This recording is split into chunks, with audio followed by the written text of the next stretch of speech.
Hi everyone, Animal Girl here, back with another edition of Movie Talk. This week's movie is part of a franchise that I have done a few videos on already, and it is actually the first movie in its franchise, and that movie is X-Men. Born into a world filled with prejudice are children who possess extraordinary powers, the result of unique genetic mutations. Under the tutelage of Professor X, the outcasts learn to harness their powers and must now protect mankind from the evil Magneto. Okay, highlights of the movie. This movie was made back in 2000, so it's 19 years old, and it is a superhero film based on the comic book characters by the same name. It is the first movie in the X-Men franchise, 2 through 7 being listed there on the screen, and are as follows in release order, or as close to release order as I was able to get them.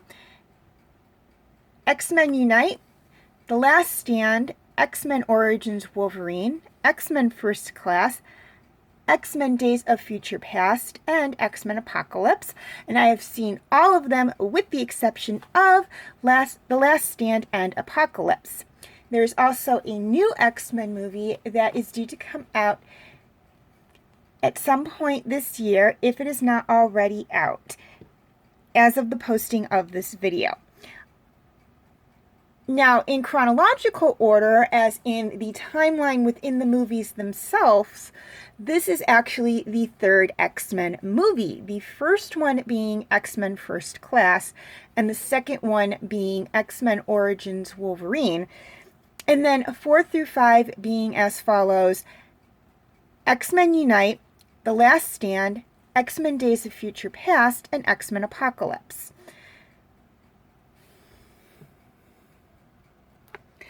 Okay, things I loved about this movie. First off, I really liked the story. This was a very good story. Now, I have not read the comic books, but I have seen the TV shows, and I really liked how the movie went back to the TV shows, and probably the comic books as well. It's just that wasn't as noticeable for me because I have not read the comics. They did a very, very good job. They had the X-Men who, work for Professor Xavier, or Professor X as he's also referred to, and they want to live in harmony with the humans and are striving for a world where humans and mutants can live together without fear from one another.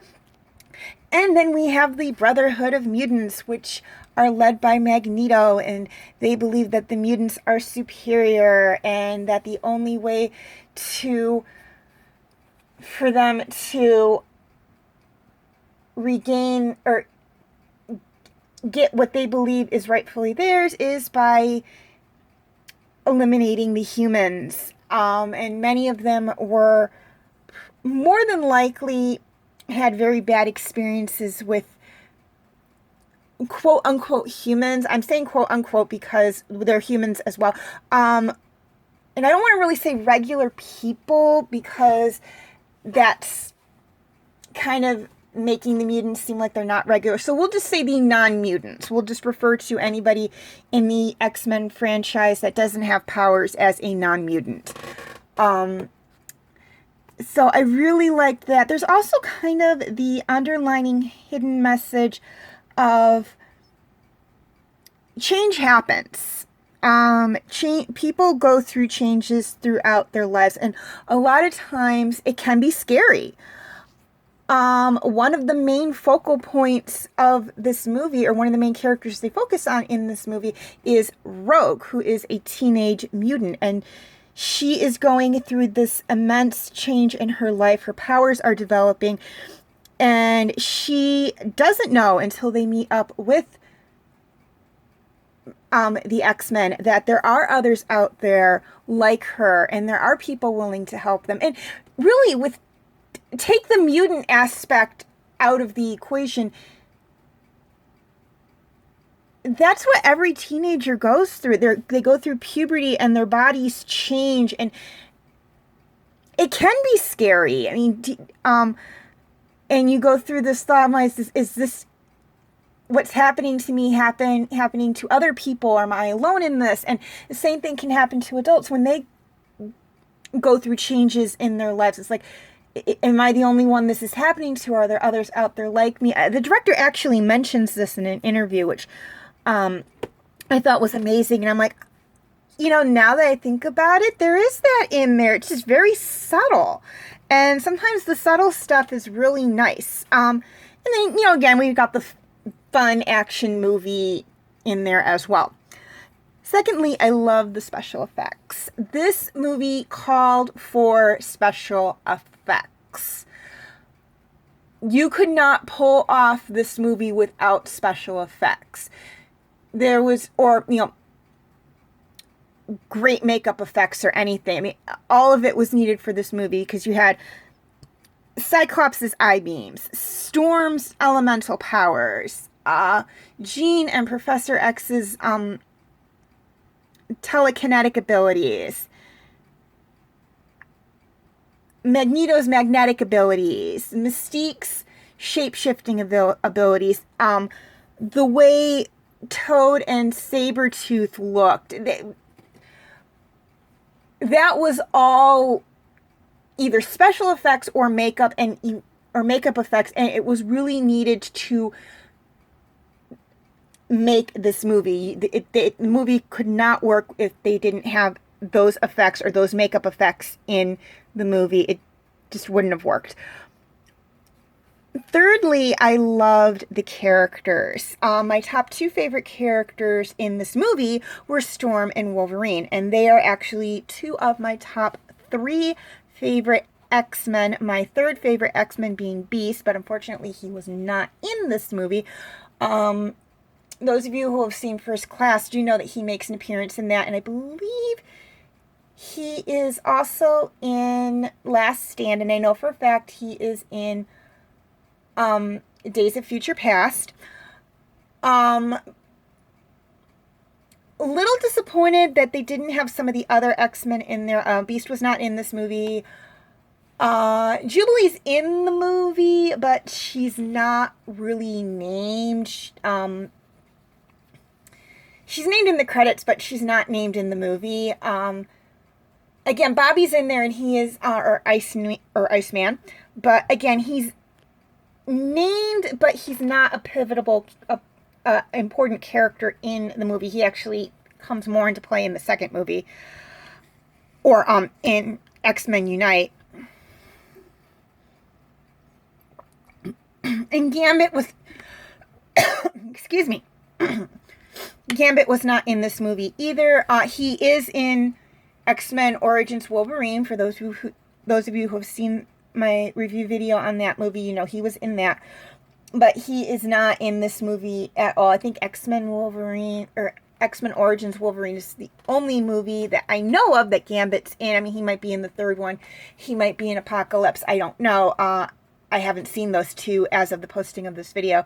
The only movie I know that he's in for a fact is Origins Wolverine.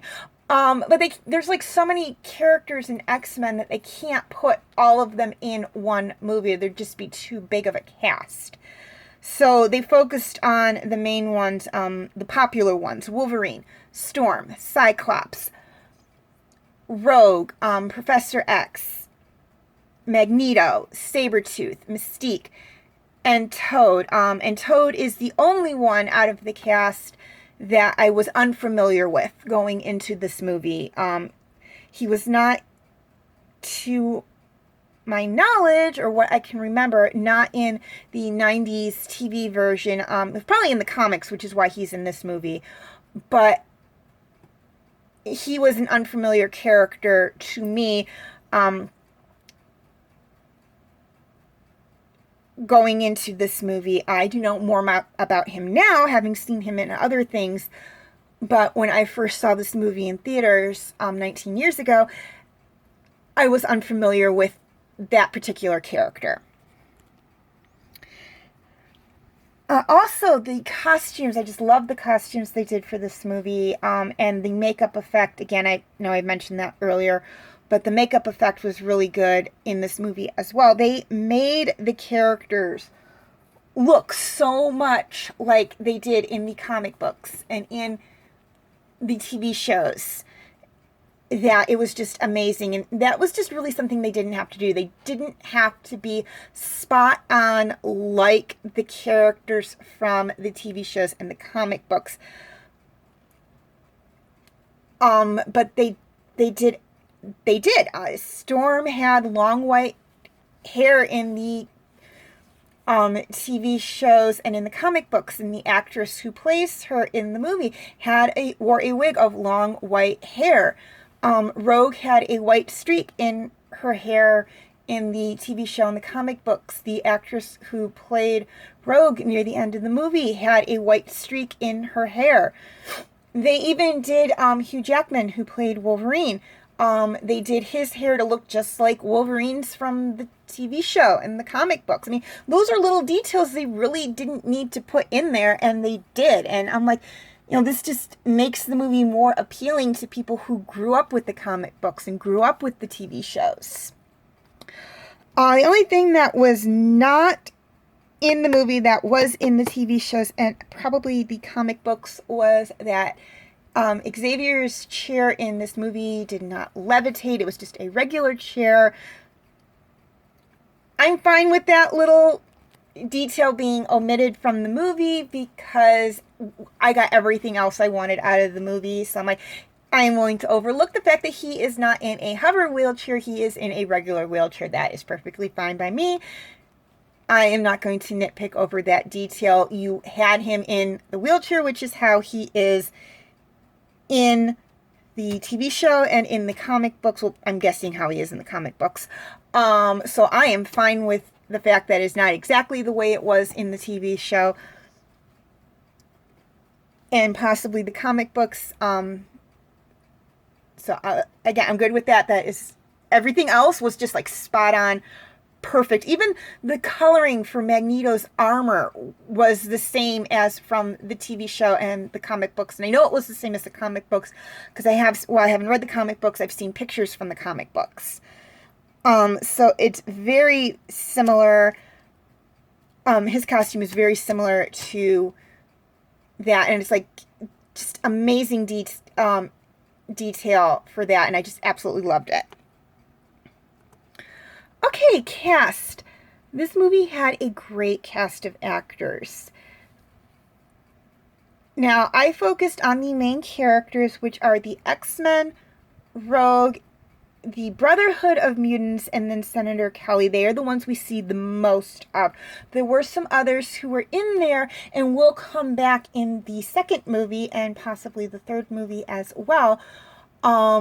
But they are minor characters in this movie. Two of them will be main characters in the second movie, and I will have them listed in the review for the second, for X2 X-Men Unite, I promise.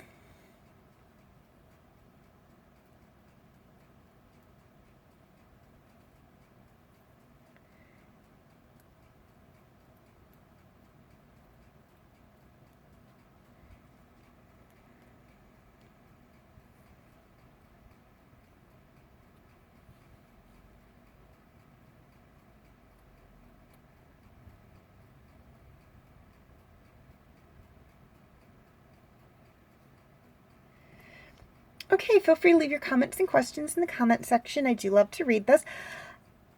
Please like and share if you're watching on Facebook, or like and subscribe if you haven't already if you're watching on YouTube.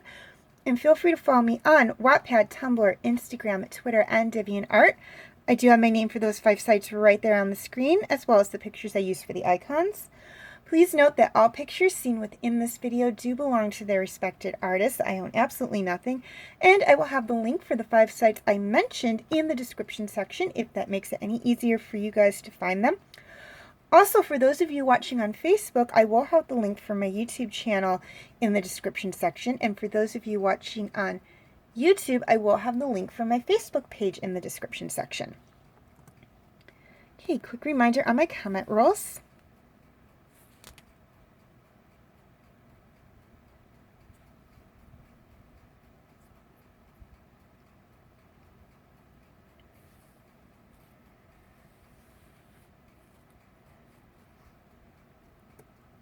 Okay, feel free to check out my related X-Men videos.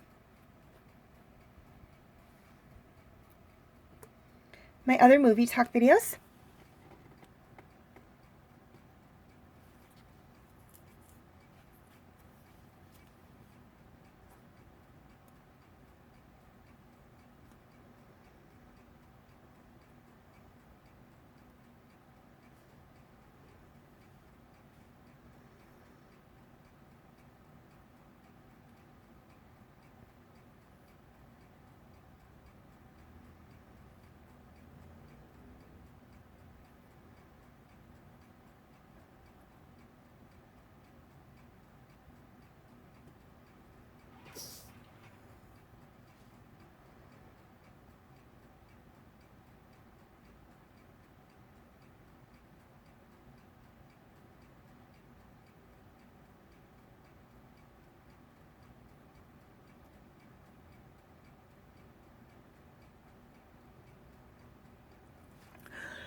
My movie talk special edition videos.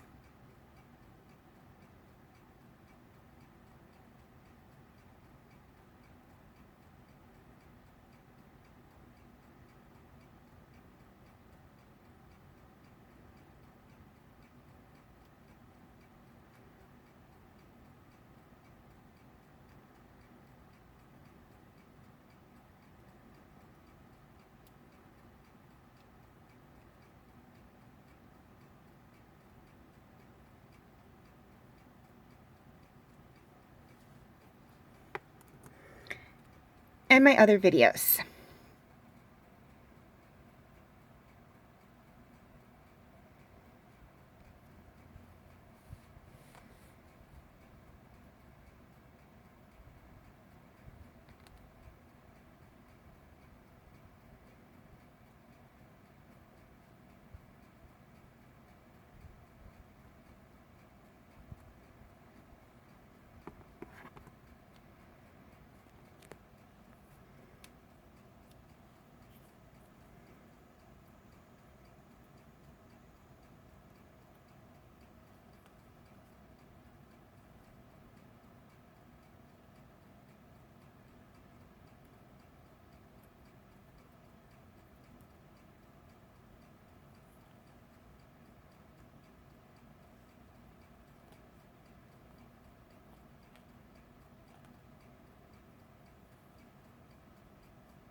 Okay, before I sign off, a few things I'd like to touch on. First off, and this is for my YouTube subscribers, any of my videos that cannot be found on YouTube are on my Facebook page. Again, the link will be in the description section. And this one is for my Facebook friends. Any of my videos that cannot be found on Facebook are on my YouTube channel. Again, the link will be in the description section. I will be posting all the links for my videos on YouTube to Facebook, but if you're having any problems viewing them, just go directly to my YouTube channel. Okay, and if you're looking for TV talk, here is a list of all the TV shows I've either done TV talk videos on or I'm currently doing TV talk videos on.